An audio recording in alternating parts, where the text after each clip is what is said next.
Hi, everyone. It is Danielle Marie from the One Realty here in Austin, Texas, to give you a little update on where the Austin real estate market is for the month of February. So for the month of February, we are going to be looking at our year over year. So we're going to look at February of last year to this year. We're going to look at month over month. How did we do compared to January?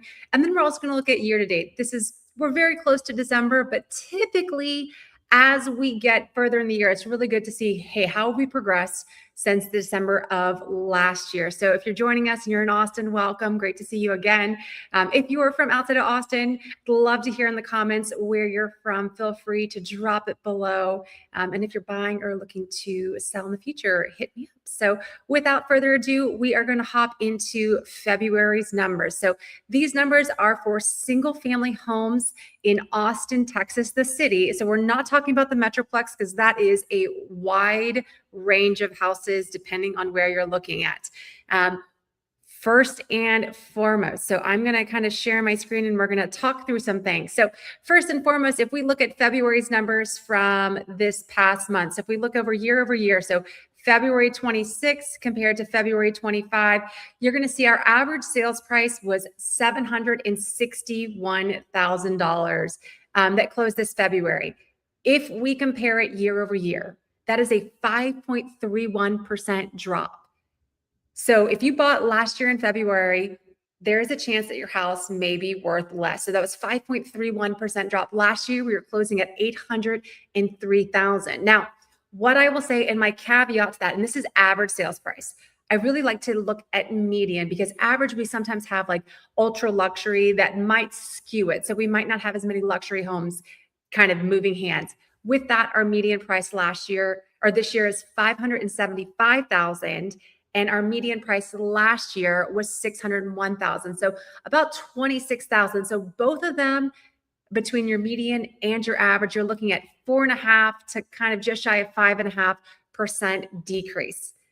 At the same time, what I also like to say, keep in mind is, as we've kind of gone throughout the years and remodels and flips are not as lucrative, as well as new construction has slowed down, it also can roll back into the quality of home. So depending on where you are and what area you own or you're looking to buy, it might not necessarily be truly that percentage difference because when you dial into those specific areas, a renovated house might be actually going for more just because you do not see as many there. So as far as your supply.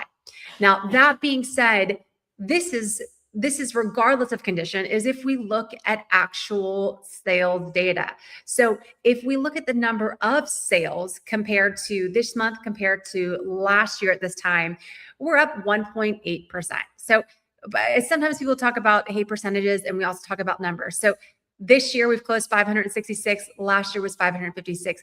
There's nothing huge to write home about. So if we're looking at year over year, very, very similar. 10 homes. It's not like a big give or take. I mean, that could be a fluctuating swing depending on if we had more weekends or not. That kind of changes it. With that being said, we also look at where we are historically. So you see that 566 that we closed in February of 26. And we actually look at historical numbers. So I'm going all the way back to 05. And I'm looking at from 05, what was our average and median as far as the number of sales? So average was 736, median was 742. The lowest year we had was in 2006 at 486. That being said, over here, you can see this. We're about 23% under our historical average since 05. Now, keep in mind, the last 3 years, so really February of 23, 24, and 25, were not that great in regards to number of sales. Our sales were in the 5s and the 600s every year. So we've also been bringing down our average with the past couple of years compared to if we went back to like 20, 21, and 22, we saw our numbers a little bit higher. The 700s, 800s is what we saw during those months. So historically, we're about 170 homes under as far as what's not being sold. And this is also not taking into consideration when we talk about sales. A lot of it that is what are we seeing on the MLS? what are we seeing in the Austin border realtors? Now, there are private off-market sales, but what I will tell you, and a lot of times that ends up in the ultra luxury markets, is we are seeing those ultra luxury houses come to the public market because we don't have the buyers.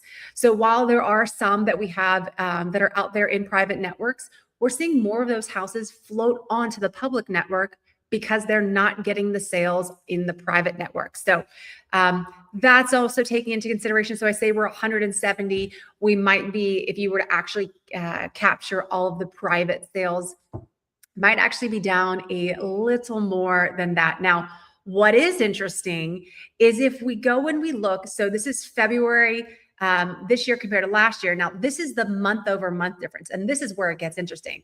So we saw month over month from where we closed out in January to where we're closing out in February. We saw a almost 30% increase in the number of sales. So that is a big, I say, uptick. Last year, January to February was about a 25%. This year it's at 30%. And I think that really speaks volumes about interest rates. We see it, and I watch it. When interest rates fall, we typically see buyers come back. And there's some news that was released today as far as the number of buyers that are applying for mortgages, and it just nationally is up.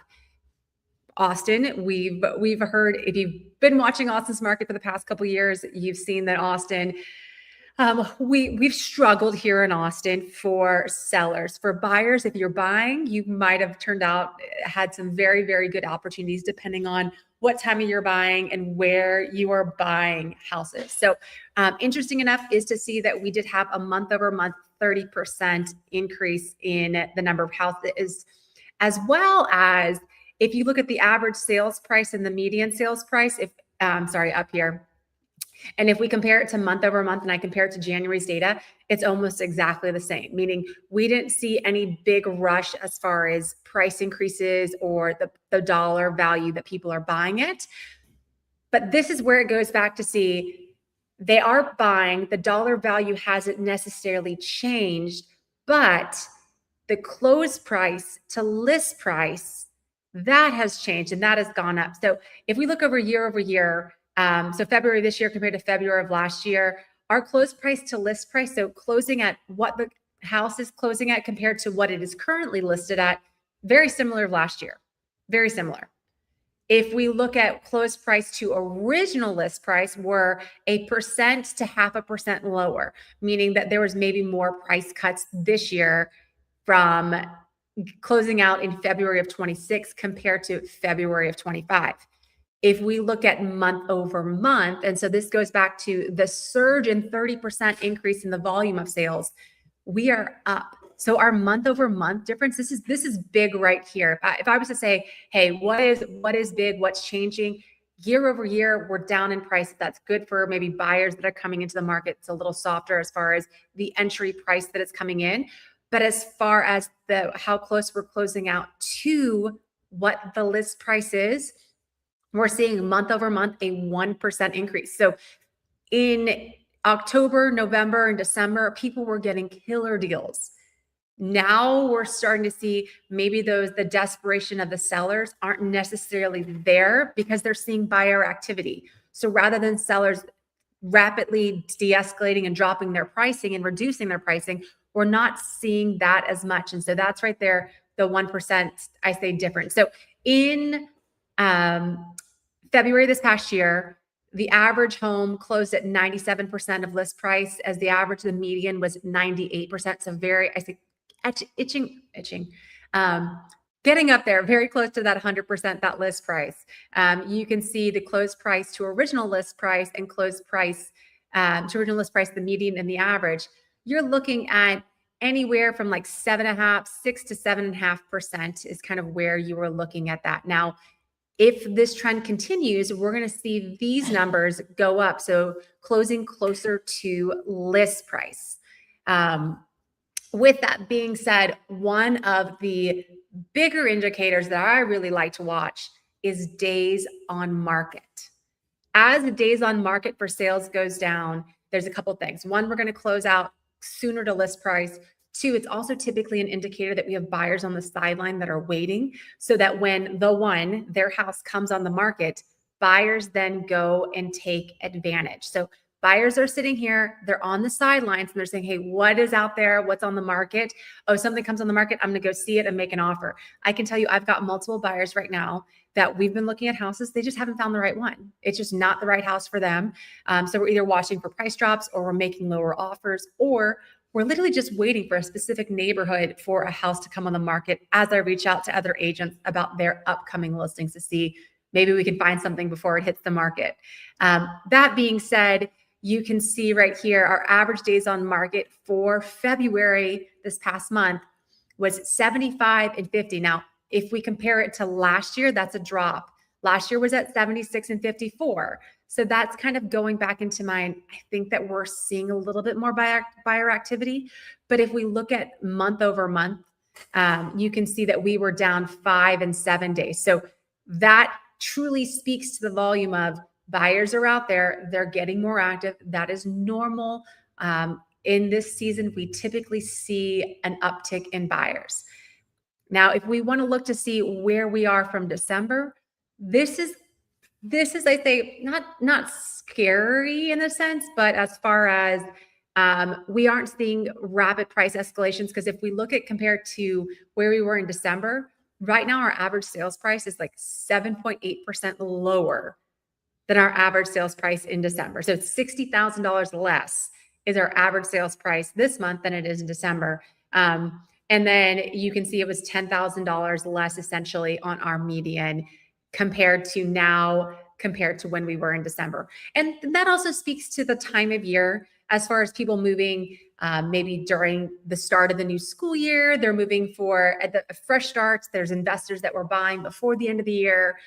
Those kind of things typically happen in those different cycles of the month. So we typically see some more activity in December, and then we'll start seeing an uptick in buyers starting really in April. We're seeing some trends, but April, May is kind of where we see our peak in the number of buyers. So that also, I just want to speak to a little bit about if you are going to list your house. So if you are listing your house, you want to pay attention to what happens and what are the trends in your neighborhood that you are listing your house. And as far as price point, as far as what is selling around you, how many days on market are they taking? Maybe look at last year and see where was the data last year? What part in the next couple months did your area do best? I will say we have South by Southwest coming up. We have Sips and Sounds. So we have some activity happening in the city. So when that typically happens, we kind of see a pause in buyer activity. Not a complete stop, but it kind of slows down for a week or two and then it picks right back up. Especially, it's also spring break. So typically spring break, South by Southwest, we see Sips and Sounds, all of them are together in this next week here in Austin. And typically we see kind of a pause happening.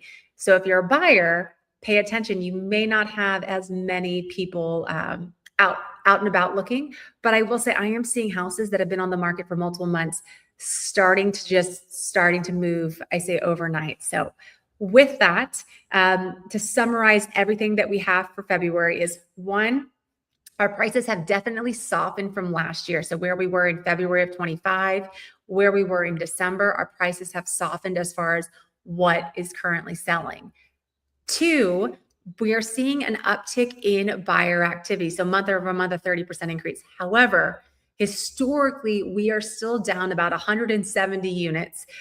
So just shy of 24% as far as what we historically were selling in February. So we're still way underselling, which also leads us to, and I'll hop on more of it this month when I give you, or this week, when I give you an update as far as where we are for the number of active listings. I can tell you from last week when I was looking at the total number of active listings, we were just over 2,300, it was 2,329 active listings.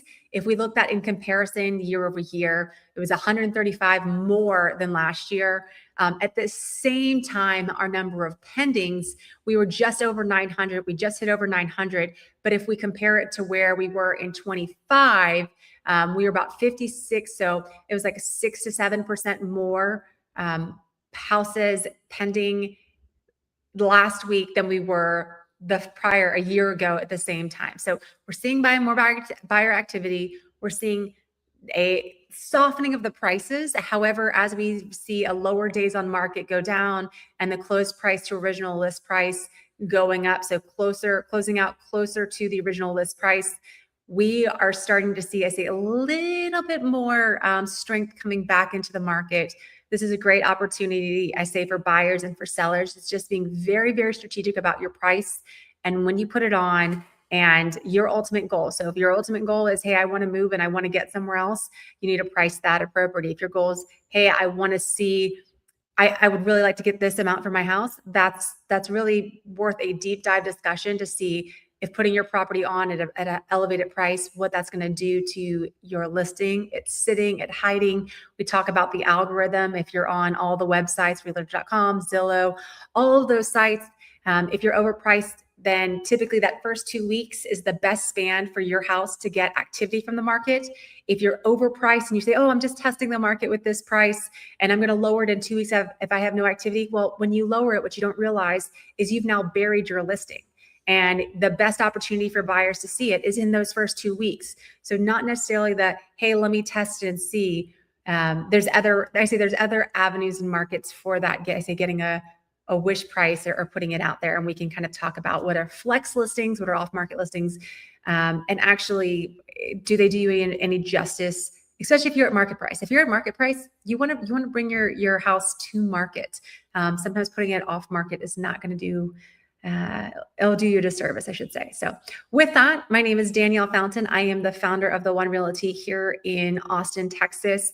Subscribe, or you can find me at www.theonerealty.com, or if you are on X, I'm at Austin Realtor, and I would love to hear from you, hear about your buying and selling journey and helping you figure out what is best for you. So with that, have a happy and wonderful day, and subscribe so you see more content like this popping up in the future.